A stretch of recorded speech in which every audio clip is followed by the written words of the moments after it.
Five misconceptions about healthcare. Una is, may healthcare na ako sa company. Iniisip natin na hindi na natin kailangan ng long-term healthcare kasi may benepisyo naman tayong maganda sa ating company. Pero makikita natin dito na syempre ang short-term healthcare hanggang tayo ay employed lang, meron tayo nito. At pag tayo ay nag-retire na, ito na yung time na may sakit na tayo at kailangan na natin ng healthcare. Kaya importante mag-invest din tayo sa long-term healthcare na ginawa ko noong 2012. And then pangalawa, may PhilHealth naman ako.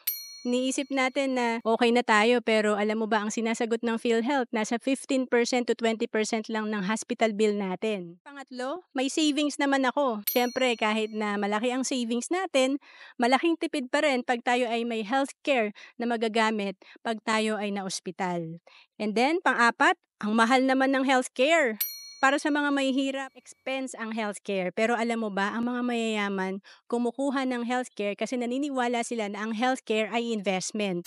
And panglima, YOLO! Bata pa naman ako, hindi ko kailangan ng healthcare.